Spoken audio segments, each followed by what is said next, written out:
podcast. Welcome. I am Michael. This is the Cuz. Hey, my name's Ben. And we are diving into the third Linkin Park project, Meteora. Episode 3. And it's technically the second album by Linkin Park, but the third project because we had Reanimation in there, the remix album.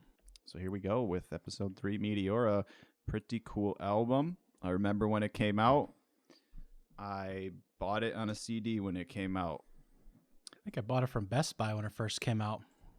So excited for it. It also came in a soft case, just like Reanimation did. Mm-hmm. Got that guy spray painting on the cover. Yep. The fold-out soft case also came with a big booklet in it, and the whole spray painting theme is carried out in the artwork throughout the album booklet and the fold-outs in the album. And Linkin Park actually held an art day where they invited artists out to a warehouse to do a whole art project on different pieces, and then they shot photos for this album. So that's where the art for the booklet inside the album and the actual album fold-outs came from. Nice.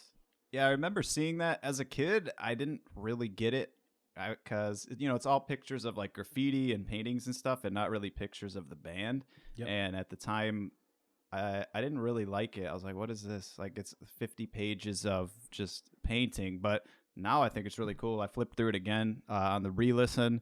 It definitely fits with the album art and the whole theme they're going for, where they're kind of cobbling together, it's like paint on a wall, like all the different colors is all their different sounds, and they are definitely all over the place again musically on this one. They have not slowed down a bit. They experimented right off the bat. They experimented with a remix album, and then even on this one, they could have cashed it in and just done Hybrid Theory for the third time, but they didn't. It's totally new sounds.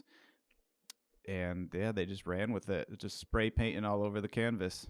So the name of the album, Meteora, is based on a rock formation in Greece, and it hosts a complex of Eastern Orthodox monastery of great importance. And it also means lofty, elevated, and Linkin Park really liked the energy that brought. So that's why they chose that for the album title. And it rolls off the tongue. It sounds like an album title. It does. Pretty simple and nice for a track. One of those, one-word album titles. I love those. Green Day always did that. They got Nimrod, Insomniac, and now we got Meteora from Linkin Park. The one-word kind of album title is always interesting. Yep. And we have a lot of similar elements in this as well. Very emotional, anger, recovery, and we'll see a lot of that more in the breakdown of the tracks and the lyrics. Yeah, so what else do you remember from this kind of time period? Do you remember liking this album? I liked it a lot. I thought that it sounded quite a bit different from Hybrid Theory. I just thought Hybrid Theory was, in general, a lot heavier.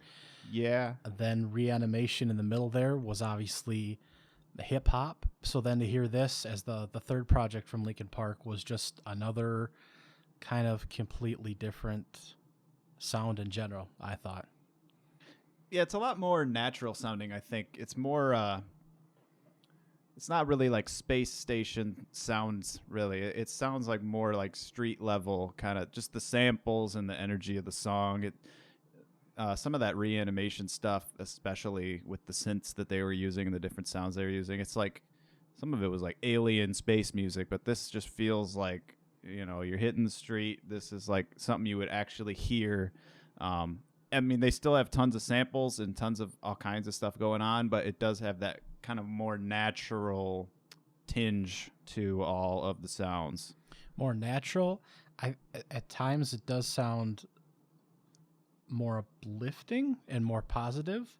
Off the top of my head, I can't recall a lot of positivity at all in Hybrid Theory. Yeah, I can't think of one. So this was just quite a change up, I think. So it's just the third project from Linkin Park. You're excited to hear it, and it's just another change of pace, 3 different kind of strokes. And in theory, they'd be a little more happier now. I mean, they had been a extreme hit. I mean, Hybrid Theory, as we've mentioned in past episodes, it's just a radio staple. Like at the time and even now on satellite radio, if you turn it to the new metal channel or the 2000s channel, you're going to hear Linkin Park every hour. You're going to hear Hybrid Theory every hour. And so it is interesting that, kind of the sophomore album where they have had fame, they have had success, they have had radio success. And it's always interesting to see where a band goes after they have, because before your first album, you got to grind, like you got to really, really prove yourself and step forward. And then it's always interesting to see where they take the second step. Yep. And this came out in March of 2003. Hybrid Theory came out at the end of 2000. Reanimation in between there. So 3 projects in 4 years. And then you wouldn't see the next one, Minutes to Midnight, for another 4 years after that. Wow. So they took quite a break after this. And it clocks in about a little over half hour, about 36 minutes, 13 tracks. So, but yeah, just to see quite an evolution over, like you said, grinding it out, 4 years, 3 projects, but just quite a change in that time. Yeah, it is cool that they blow through 13 songs in 36 minutes. That's the way to do it, man. When I make a record or an album, I want it to be pretty close to a half hour and just cram as many ideas in there as you can. Some of these songs are pretty short. They get in, they get out, they make their point, they show you something interesting, and they don't waste your time. Like, it's all killer, no filler, man. What can you say? A 36-minute album where you can just press play and you don't even know it's over already. Yep. And they continued so they ended up having 5 singles on this album. Somewhere I Belong was the first, Faint, Numb, From the Inside. Breaking the Habit wasn't released as a single till halfway through 2004. And that's crazy. That's the one everybody remembers. That's the one I remembered. That had a music video. I remember that. All 5, I believe, have music videos. Very cool. And we'll recap them as we'll catch up on them as we go through as well. But yeah, it's still releasing those songs more than a year after the initial release, and then Breaking the Habit's probably the one that still comes up the most. I would think. I think it is. I think when I'm listening to satellite radio, I think that is the Meteora single. That's their go-to. They play Don't Stay and Somewhere I Belong, I think, too. But Breaking the Habit, I mean, I really think that's the one that people really remember from that era. I believe Numb is still the number 2, at the time we're recording this, the number 2 highest streams on Spotify for Linkin Park. Interesting. Yeah. Yeah, those are always good numbers to go by, especially in this day and age. But yeah, as far as I know, another huge Billboard success for them, another huge critical success for them. I'm sure some people didn't like it, but this was, another huge hit, 2 in a row. I do recall, I believe I had this album burned for me. Somebody made me a copy, but then I went to Best Buy and bought it anyway. I'm pretty sure that's what happened. Okay. And then I had both CDs in the case. I had the real CD and the burned CD in the case that I bought.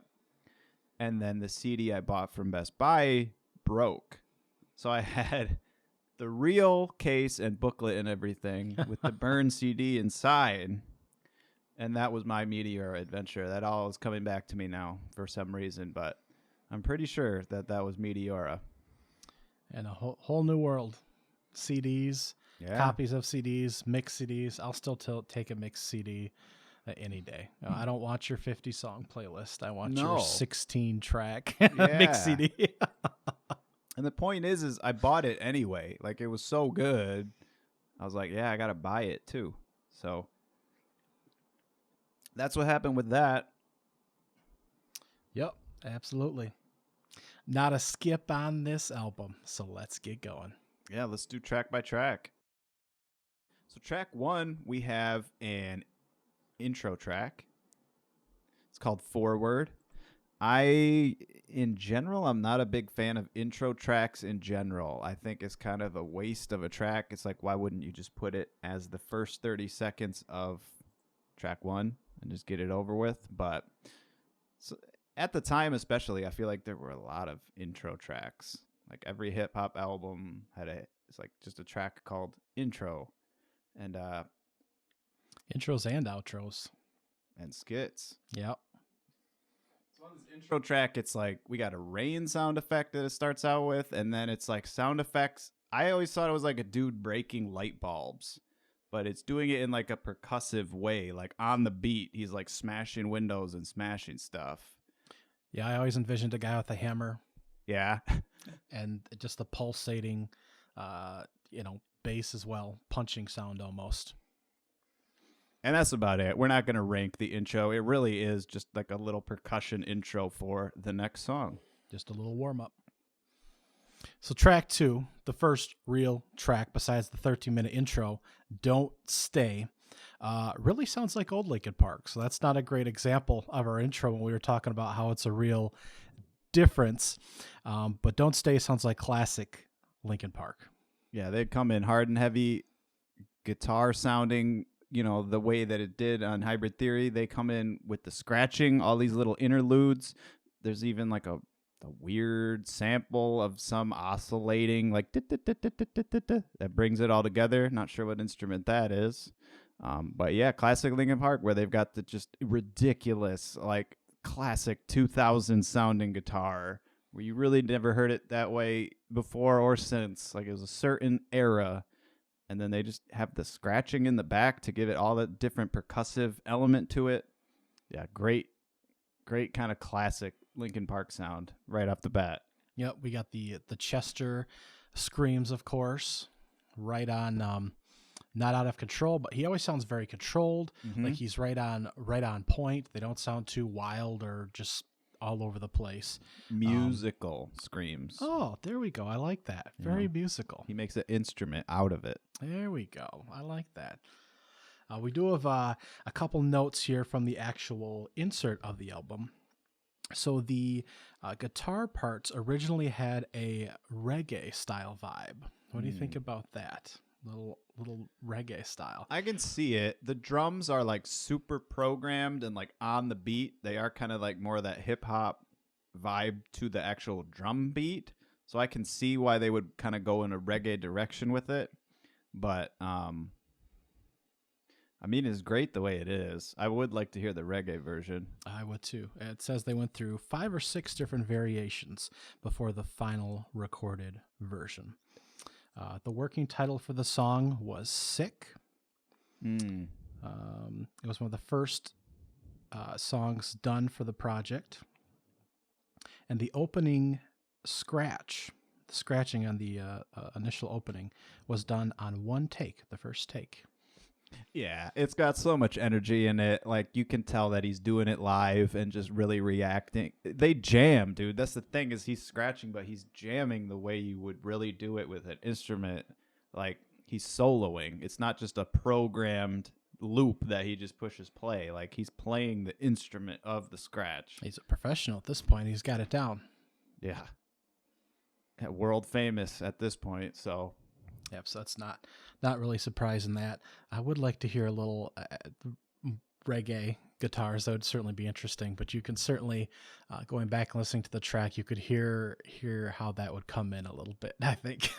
Yeah, they could have done it on the bridge. They doubled down. The bridge is like extra heavy, like extra metal. They could have switched it back to more of a reggae vibe or a ska vibe at that point.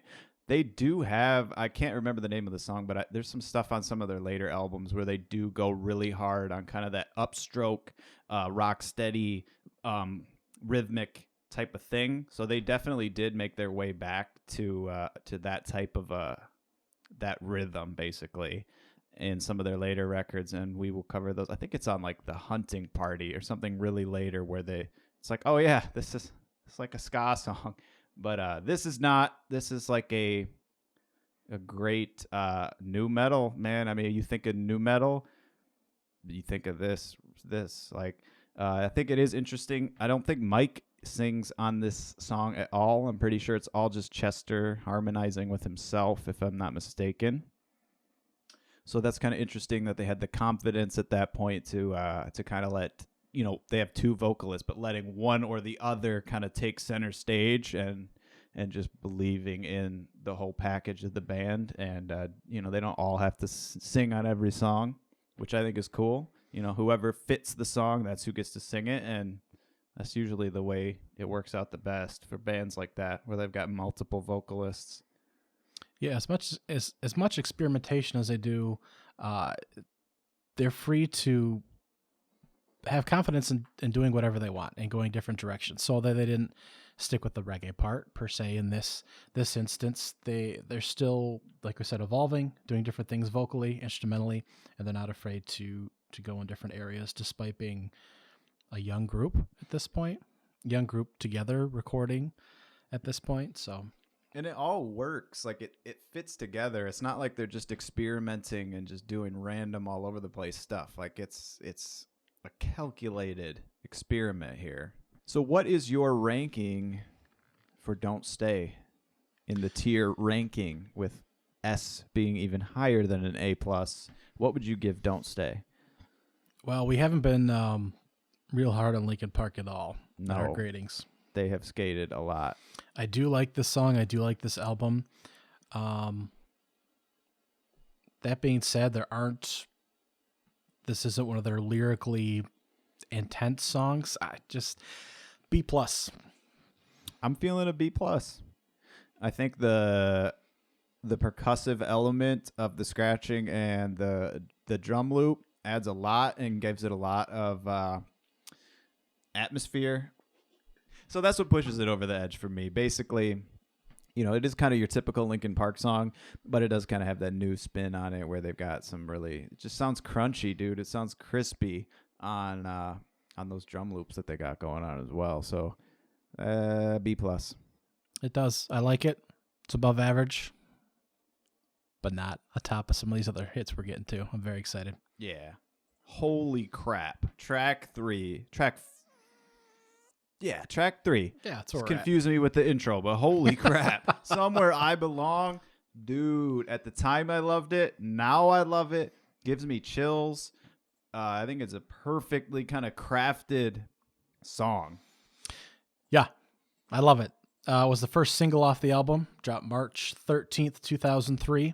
One of the tracks that has a music video as well. Yeah, the video's dope. A lot of weird stuff, like Chester flying off of a bed in like a coma of some kind. And they got those elephant walker things, which I'm pretty sure were in some of the Reanimation videos. Like the elephant mastodon insect type things. Yep.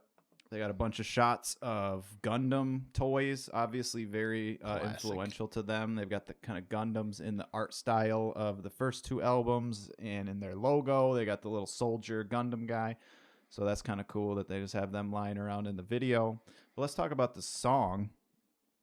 The song is great. It starts with like a backwards sounding. I'm not even sure if it's a synth or a guitar, honestly, but it is definitely backwards.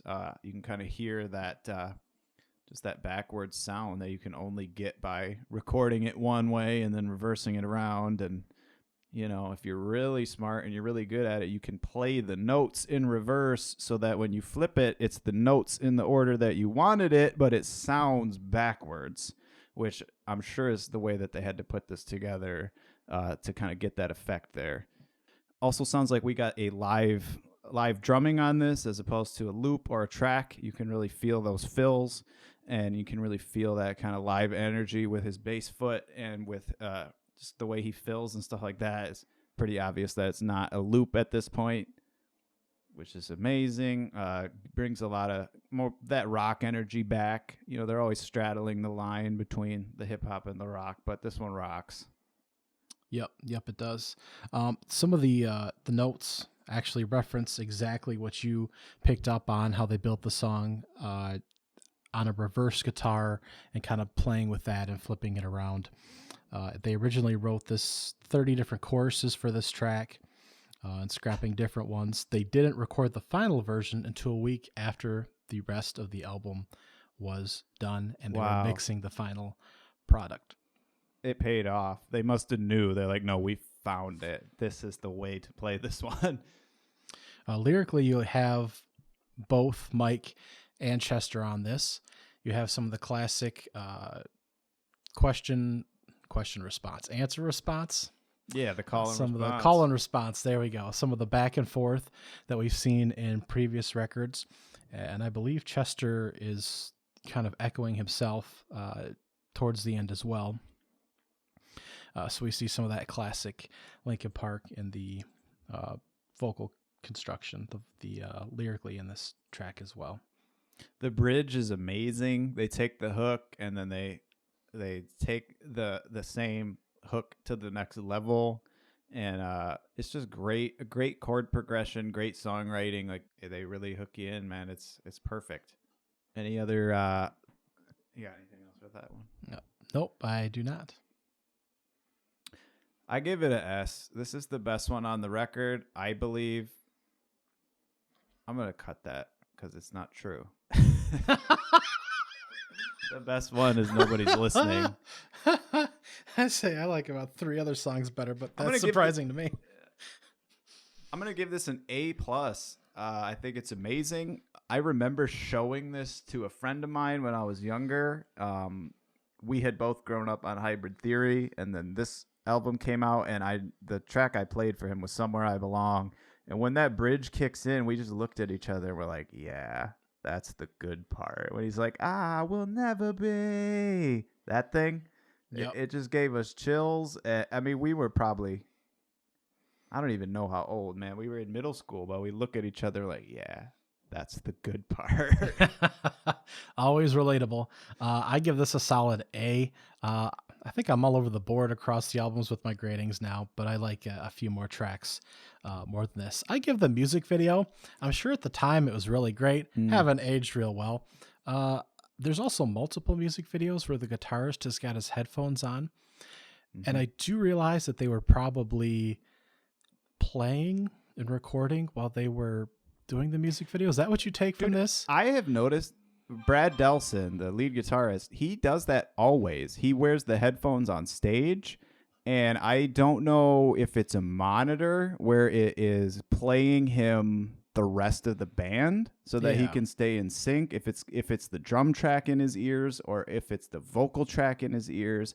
I don't know what he wants in those monitors, but yeah, he does that on stage, man. Like, and a lot of bands do that. A lot of bands will say like, "Oh, I need the bass in my ear, or I need the vocals in my ear, or whatever it is." But yeah, man, he's always doing that. He's got the big cans, and I've always wondered. I was like, what is in his monitors? Like, what does he always need in there? Is it himself? Is it like his own effects loop coming back to him? I don't know. But that's a great question. I really get it on stage, but in a music video, when you're not even syncing up to the actual track, it's really confused me. But just a fun little point if you do go back and watch the music videos. So a question that we may not know the answer to. Brad Delson, man, he's got to have those monitors. It's just his thing. I mean, you can pick him out of the lineup. Like, there he is. And the other guys don't do it, too, because normally in a band, it's like, oh, they've all got the earpiece in. They all got to stay in. It's like, he's got his monitors. I don't know. It's a mystery. No idea what he's monitoring. Whatever he wants. Boom. Is this like that boom? I clipped when I said boom. Ooh. Boom. Track 4. Boom. Track 4. Lying from you, not lying with you, not lying for you, lying from you. What does that even mean? I don't know. It's a cool song. Got a lot of scratching, a lot of heavy guitars again, and a little yelling, which is our favorite. Yeah, he sounds great, dude. Chester, just so much control on those yells. There's really nobody who sounds like that vocally. Chester really kind of carved out his own. It's his own instrument, dude. It's his own voice. It's his own thing. Nobody sounds like Chester. I really took him for granted at the time, dude. Honestly, he was just, whatever. He's one of their singers. Like, he's one of the guys. But going back through this, he stands out a lot. Yeah. He's talented. He is, very much so. very much so. We got a lot of the call and response vocals again, kind of Mike starting the phrase and then Chester kind of finishing the phrase, which is dope. You get the two different vocalists, the two different viewpoints, the two different characters.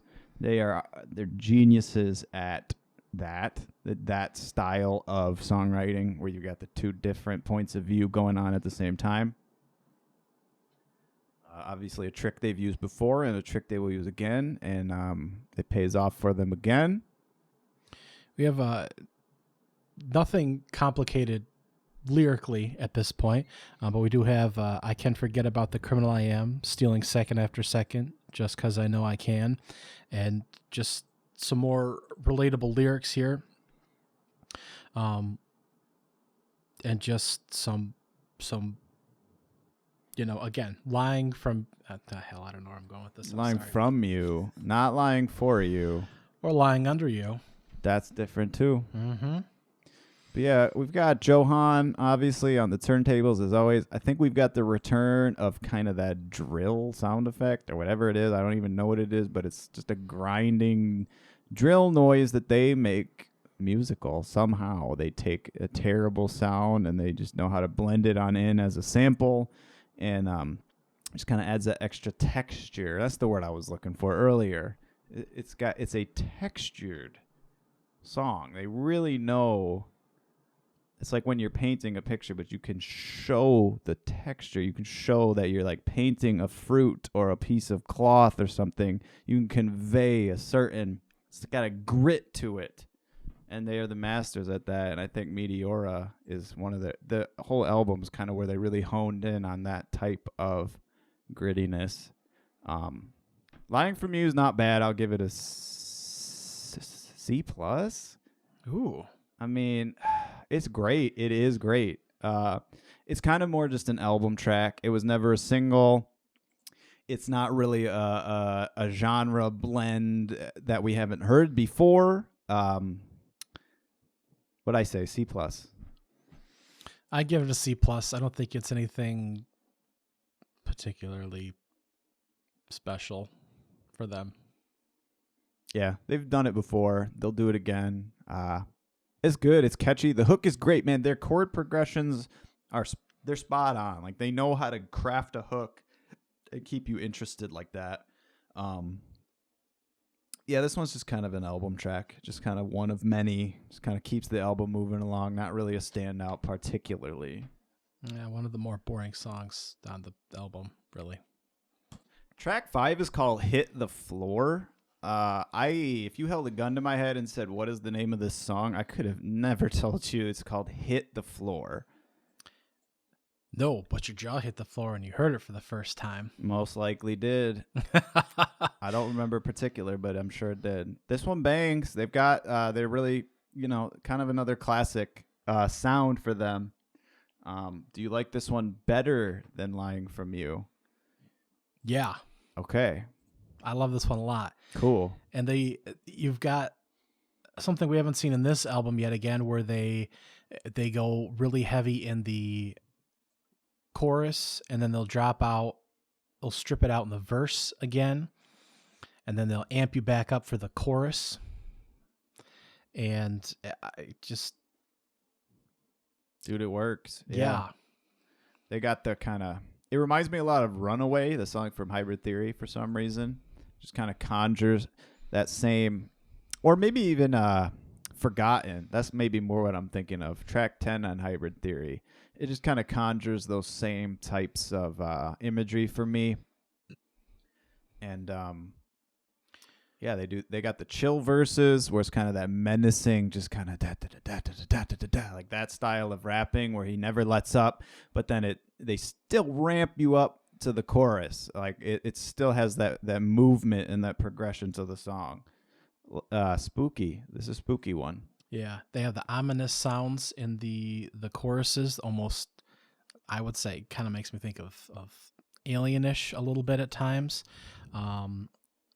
or like a spaceship's overhead. I shouldn't necessarily say Alienish, and maybe it's too spot on. At times, it does just various chord progressions make me think of Bodies Hit the Floor.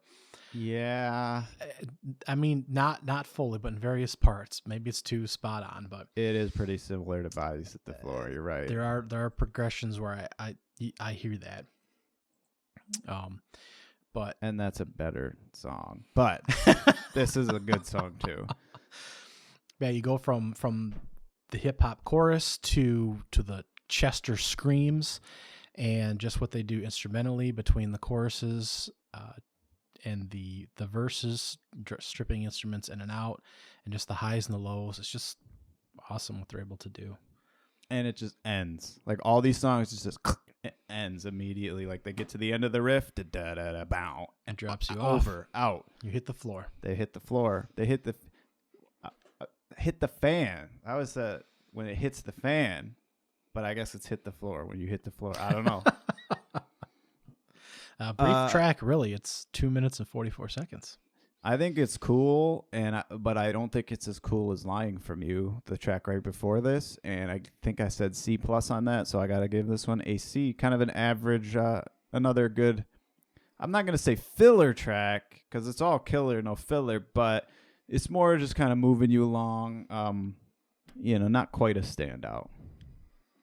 Personally, I really like what they're able to do with it. I give it an A. I enjoy this track.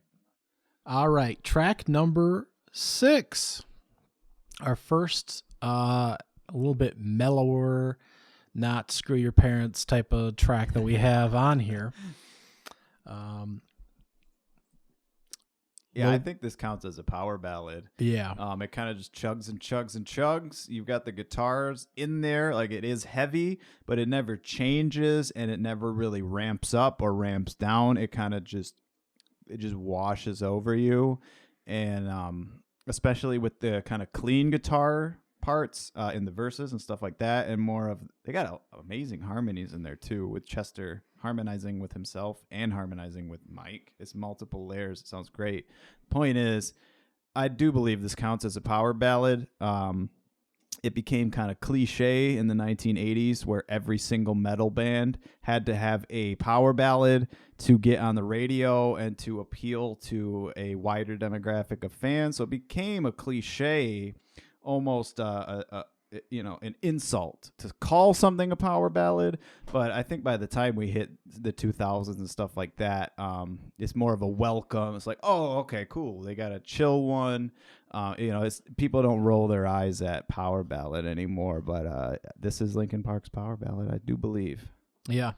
So Chester wrote this apparently as a writing exercise, according to Linkin Park's notes, and then they found a way to basically piece the song around his freehand writing. So starting with the lyrics, and then then building making the the song music around match the lyrics as opposed to Yep. the other way around. Interesting. Which, if you read out the lyrics, it's a little poetry. So what do we rank it? I'll give it a B. Good. It's good. It's a really good song. I give it a A-. Cool. All right. So Faint is track number 7 off the album. Dang. Yep. It was released as a single June 9th, 2003. Second single off the album. Did get the music video treatment, although it's basically shot as a live performance, but from behind the band. Not the best music video ever. Yeah, it looks like a fake performance, like they're there. Staged. But yeah, it's cool. It's shot from behind. Eventually flips to a front view. It's not the most exciting, but anyways, onto the actual music. This is one of a couple from the album here that you still hear quite a bit. Dude, you hear this on the radio, and I never turn it off. When this comes on, I'm like, "Yep, we're listening to this. This is what we're doing now." Dude, and the screaming, especially in the bridge, when it hits, I'm like, they're screaming on the radio. Like, this is so great that they are like, they're pushing their vision and their sound, and it's just, we're screaming at you through the radio. I love it. And there's not very many radio hits that do that. There are a few Foo Fighters songs, and there are a few Linkin Park songs, and there are not very many other people who... There's a lot of bands that scream, but there are not a lot of bands that scream on the radio. Yeah. And it's very crisp. Like, it's very clear. You can understand what he's saying. It's just very, very clear. It fits within, like, the song. Like, it's the whole, bridge at that point that he's screaming out. Yeah, the whole bridge is Yeah. a scream solo. Yeah. But it never sounds bad. It always sounds great. Yeah. We get both vocalists in this performance. Super rappy. The drums sound almost kind of like the amen break style of drums. It just kind of loops and loops and loops and hits that kick and snare like right where you need it to hit to get that kind of old school, more hip hop sound out of the rhythm section. And then you got those violins in there. I'm sure it's samples or synthesizer, but the violins sound amazing. They sound crisp. They sound just like another song, right, Ben? They kind of do, man. There's a really good mashup of this where they mash up Toxic by Britney and this song. And every time I hear Toxic on the radio, I wish it was the mashup. And every time I hear Faint on the radio, I wish it was the mashup. They overlay perfectly. They both have a violin part. It's not the same violin part, but they weave together. And, man, I wish that would have been like some kind of official thing, because the Britney Spears version of this song is the ultimate version of this song. I think there may be a period of time in the early mid-2000s where the mashup of Britney Spears' Toxic and this track Faint, the mashup was probably played more than either one of those individually. As big as both tracks are individually, that mashup was such a big thing and fit so well together. That was a big track in the mid-2000s. The Faint, Toxic, Britney Spears, Linkin Park mashup. So classic. And I mean, Toxic is iconic on its own. It might even be Britney's most famous song, or it's up there. But it's like, yeah, that mashup, it just took them both to the next level. It's like, and that's kind of when you started getting that type of thing, and that type of production was even possible. Like that, not too long after that, they do the Jay-Z Linkin Park mashup, which was a very kind of mainstream, famous way to do a mashup. But it's like no one had ever heard of a mashup, from a certain point. I'm sure some people were doing it back in the day as well. But I think Linkin Park might have been one of the ones who really kind of brought it to a worldwide mainstream audience, that you could even do that. Like take two hits and smash them together like that. I think... at the level at the time we were starting to stream music and have digital downloads, to have two artists of that magnitude come together, I think that really made a difference. And they didn't have a choice. Like, it was done after the fact by the fans. Like, they heard how it fit together and put it together. And, a lot of bands were upset about that kind of a thing where their music was being remixed and reused and repurposed. But honestly, all it does is make you more famous, really. Which is a little funny, because some of the notes on this track from the album insert is that it was originally at a slower BPM, and they decided to go with a faster rate. So it's kind of funny that they used a mix-up track at this faster speed, helped work it into other tracks. Yeah, it wouldn't have fit Toxic if they had done it the other way. At about half the speed, yeah. I'll go ahead and give it an S. Wow. I love, like I already said, when this comes on the radio, it just makes me happy. It's just like, yes, there is something aggressive coming out of the speakers over the airwaves. Like, this is great. So that alone, just the fact that they got that level of aggression to that wide of an audience, I'll give it an S. This is actually an S for me. Nice. As well. I don't hand those out lightly, but no, this is an S for me as well. I enjoy this track. I mean the mashups are part of it, and you can't attribute that directly to the track, but it's long standing. It's something you listen to when it comes on, and it's got a lot of significance to me. It obviously tied in with Britney Spears inevitably, and some others. So it's just, I think this is an S. And if you were putting together, like we said, really maybe a mix CD of some of their top tracks, I think this would be on it. Yeah, not cliche at all. It's a single, but it deserves to be a single. It's one of those ones where it's like, it is one of their most famous. It's also one of their most kind of accomplished and artistic songs. And I love it when that happens, where it's kind of both. It's like a radio hit and a fan favorite at the same time. And that's how you get an S in my book. There you go. Apparently, track 8 is called Figure 9. Ooh, figure that one out. As opposed to a figure 8, I guess. I don't know. This is another one where I cannot remember the title of this song at all. Like, I would never know that this was called Figure 9. Well, it's a forgettable track, so that's okay. It bounces. It's got that new metal bounce. It kind of sounds like something that should have been on the first half of Hybrid Theory. It sounds very similar to By Myself from Hybrid Theory, where you've got Mike kind of setting up the first half with a rap, and then Chester saying kind of the last word of the phrase as like a scream. So it's almost identical in that way. But it's a less aggressive, more bouncier version of that type of song, as far as I can tell. Yeah.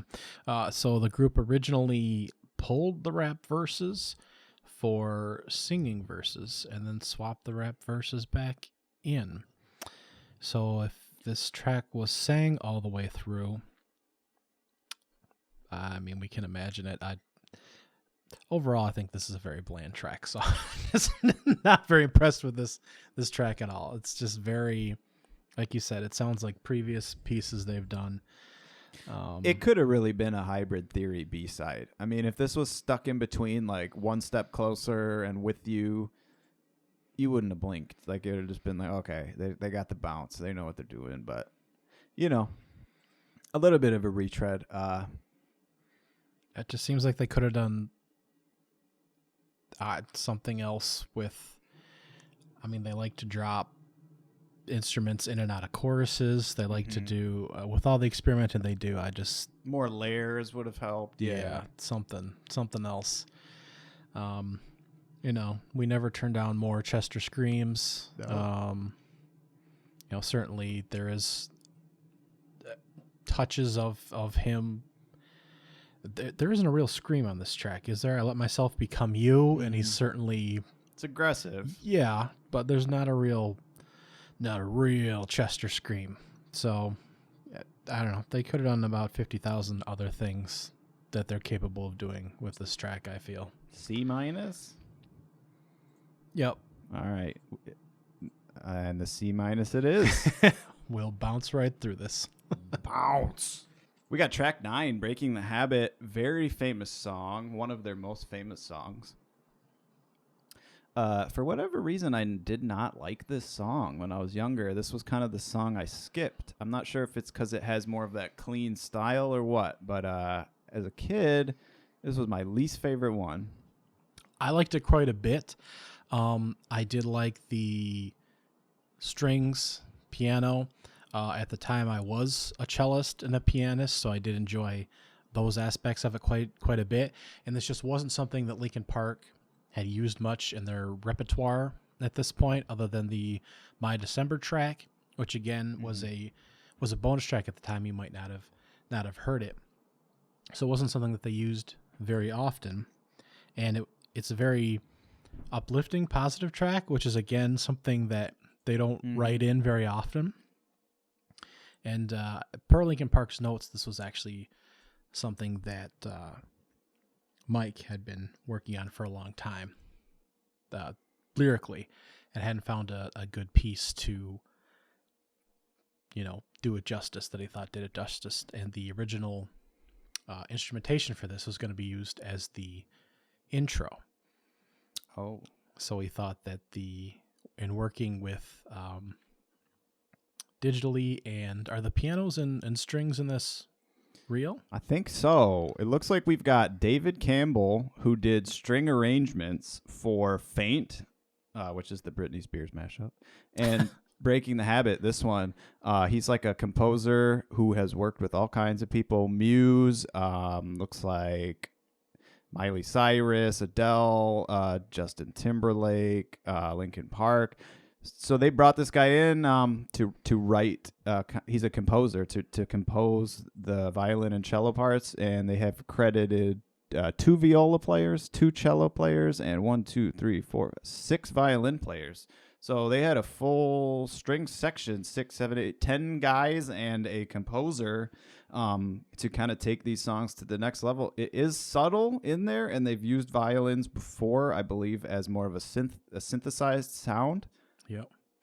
But this pays off. It's cool that they took that extra step to bring a composer in to help them out. The live instruments and expanding what was originally going to be the intro and combining it with something that was being worked on lyrically and kind of making it work here for what turned out to be the last single that was released from this album almost a year and a half after the release. It came out June 14th of 2004, the last single off the album, and had a music video as well, and one of the biggest songs off this album. I think this is the one that a lot of people remember from this era. I remember it being huge at the time. I remember it kind of even standing apart from the rest of the album and kind of having a life of its own. Maybe that's what bothered me about it, was like how famous it was comparatively, or maybe it is really unique. Maybe that's what I was picking up. Stood out from the catalog. It definitely stands out. Yeah. I really, I mean, there are times when I don't like pieces that stand out from the catalog. You know, I can listen to a different band if I want something really different, quite frankly. But I really liked this piece, like I said, and what they were able to do with it. I mean, this for me is an S song. Wow. Easy. This is the easiest S for me. I really like this song. I give it a B. Wow. I give it a B, man. It is cool. It's very cool. It's very unique. I think you're right. It is one of the few pieces of positivity in there, is that he's breaking a habit for once. That's cool, though. I can see why you would give it a S, because it is just that unique of a thing. Yeah. Well, if it doesn't tickle your ear, then it shouldn't be an S. Yeah. I give it a B. It would not, if I did my mixtape of the best ones, it wouldn't be on there. I'm sorry. Okay. Fair enough. Track 10, From the Inside. Another single, another music video. Yeah. I mean, this music video is a little better than the others. We got like a little war going on in a different country, but I mean, CGI-wise, it holds up better than literally all of their other ones that look pretty trash from the early 2000s. Yeah, that's a good point. It's a lot more natural, kind of just shots of stuff. Kind of cool. Interesting. Yeah. But this was the 4th single release. Came out almost a year after the album came out. Came out January 12th, 2004. I don't recall this being a major song, so that's a little confusing to me. Not as big as, Faint, Now I'm Breaking the Habit. I would not have thought of this as a single, probably. No. This is not one of their highlights.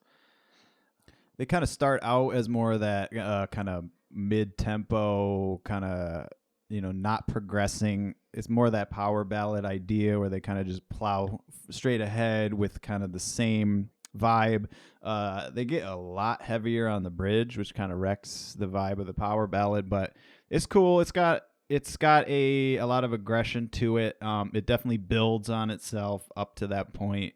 And obviously amazing scratching performance from Johan, as always, kind of interweaving with the vocals. I think this is the first time we've had Chester doing Mike responding to Chester, where Chester starts the phrase and then Mike finishes the phrase. I think pretty much every other time they've done the call and response thing, it's been the other way around. Yep. So that's interesting. Finally returning his calls. It's about time. Yeah, call me back. Yep. So a lot of similar trends that we see here in Linkin Park. It's cool. Music. It fits the vibe. It's got that kind of more crispy, natural spin on the rock rap thing that they're doing. How about a C? I give it a we'll give it a B minus. Chester's got some solid screams on here. Yeah, we'll go with a solid. Yeah, it ain't bad. B It ain't bad. minus. It's not the one you remember, but it deserves to be there. It's cool. Yep. Definitely makes the cut, but not the cut for the all-time greatest hits. So I don't know if anyone's listening. Maybe nobody's listening. Oh, which is ironically the title of track 11. Nobody's listening. All right, so this little gem here. All right, so couple Jewel. notes from the band here. One of the band's many goals in writing Meteora, reading this straight off the insert from the album. One of the band's many goals in writing Meteora was to take their sampled sounds to the next level. However, in creating more interesting samples, a new challenge arose to make the wide variety of sample-based elements feel like they belong together at first. The song's Japanese flute loop. And what is the instrument on this called, Ben? It is a shakuhachi flute. I believe I'm saying it right. Shakuhachi flute. Extremely interesting. It's like a big flute that is made out of bamboo. Apparently, it comes from China.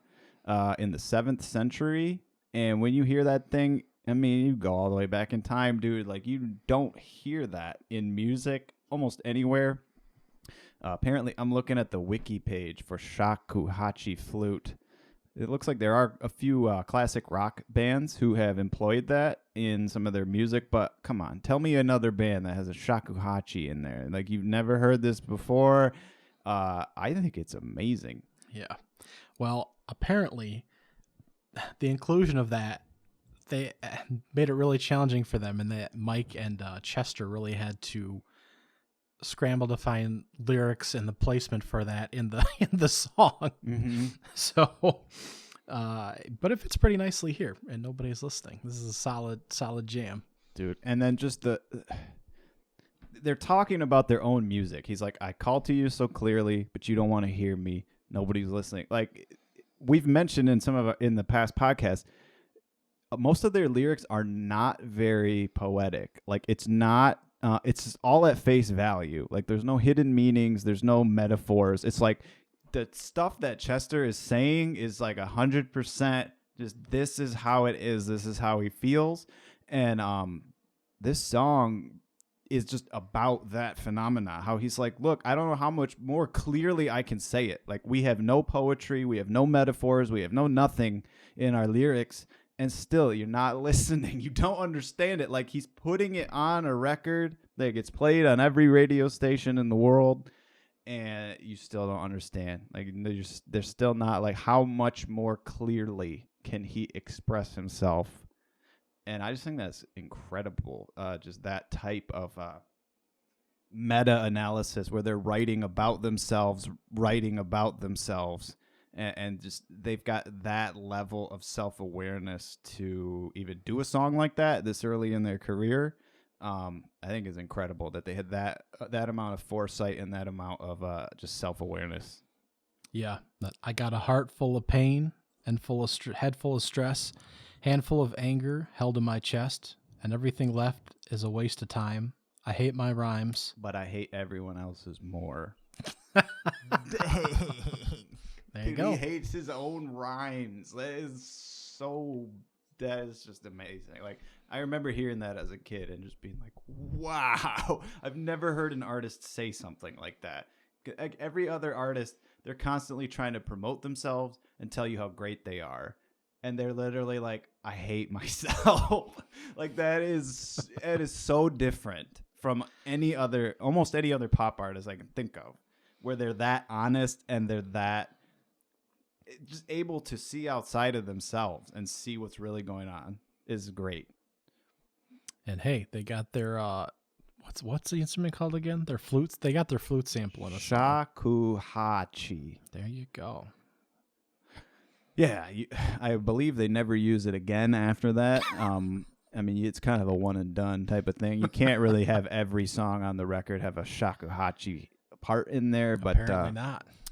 Interrupts the writing process. It works. It's perfect. It really just I give this song a S, easy S, easy S. If I was like, here are the best Linkin Parks, here's all the different styles they've done, this one's on there. I cannot skip this one.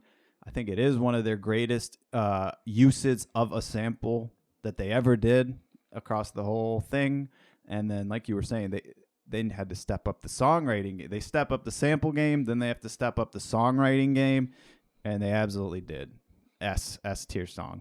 This is a A- for me. I like it, but it's a little strange to build a song around one sample. I don't know. Yeah. It's solid, but it's fine. It's good. It's good. I give it an A-. They took the leap and they landed wwhere they wanted to land. It's and, certainly unique. It could have been obnoxious. I don't think it is. I think it's musical.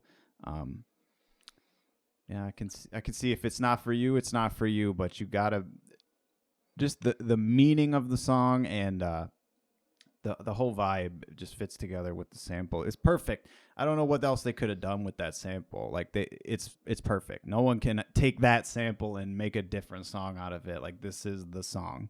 Almost done with this album, all the way to track 12, just known as Session. It was a recording session called Session. There you go. What else do you want? You want a title? No. You want some vocals? No. It's an instrumental. The second instrumental of their career. If you remember Hybrid Theory, the second to last track on Hybrid Theory was Cure for the Itch, an instrumental. So they got the same pattern. They go second to last track, instrumental, and then last track, they've kind of got like an extra poppy hit to round it all off. And they got that instrumental kind of breaking the body of the album apart from kind of the pop single at the end. I think it's cool. I think it's cool they did it twice in a row. The song's kind of boring. Yeah. This one, the first, I believe on Hybrid Theory, it was Mr. Han, solo by himself. This was a collaborative effort by multiple guys in the group, but just another kind of freestyle track nonetheless. I guess it kind of had to be there to kind of keep with that idea of having the instrumental that breaks up the album like that as kind of an outro, and then kind of have the one more song as like the encore type of idea. So this is kind of the intermission, like the in-between, like, oh, good night, everybody, but you know they're lying and you know they're going to do one more. This is kind of the music in between there where you're like, are they coming back? Are they coming back out? And I know it's an album and that's more of a live thing, but I think it's that same type of effect where they've done the whole body of work, then they do a little chill out, and then they come back with one more big one. I'm going to give it a D. I think it is inferior to Cure for the Itch. It's interesting. They do some stuff with it, but it's not really a song. It's like an interlude that they jazz up a little bit with some kind of just little flourishes here and there. Well, and I wonder how tracks like this stream now when you're not listening to an album all the way through, like us.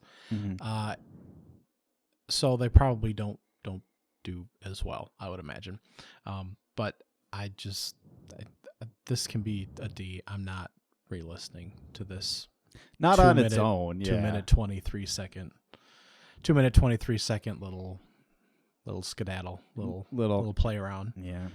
Personally, so it had to have. I mean, it deserves to be on the album, but it is really it's not really a song. It's really an interlude. The big hitter, one of the big hitters on this album. One that when it comes on the radio, everyone knows what it is, whether you're young, whether you're, well, maybe if you're old, I don't know. You know, we're open to all ages here. But just one of the heavy hitters, all that out, top of the catalog type of track here. For sure. What were you saying about the synths? I was just saying it's so heavily synthesized and so mechanical that it fits very in with the Numb sound of it. It doesn't sound live or active per se. It's just so heavily mechanicalized. It fits very well with the lyrically of I'm so numb, I can't feel you, and the sounds are just very not live recorded and very synth, and it just kind of fits in lyrically and instrumentally from that perspective to me.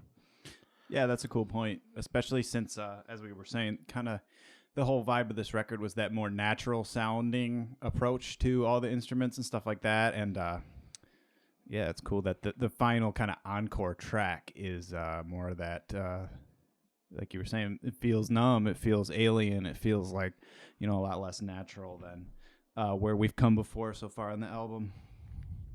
Yeah.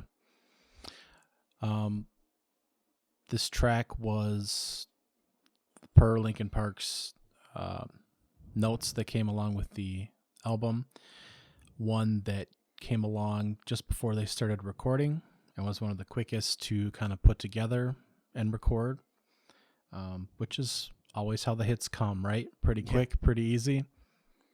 That's cool that it was like way after the fact like that, where they're like, we need one more really good one. And the kind of lyrical substance and feeling is very, familiar with Linkin Park. Can you see it? You're smothering me, holding too tightly, afraid to lose control. And just this feeling of control and emptiness and loneliness and despair and the boundary issues that he's always talking about. Oh, very much so. Lots of boundary issues, as we've learned in these tracks and albums.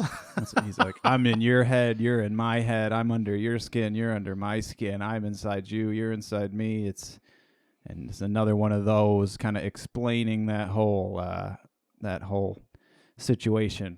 So, and just a very different tone as well. Certainly not a positive tone, but just a more calming, I feel like, just kind of a more calming, giving away I'm just numb and kind of dissolving. And so I kind of feel like it's a little bit different feeling of I'm fading away.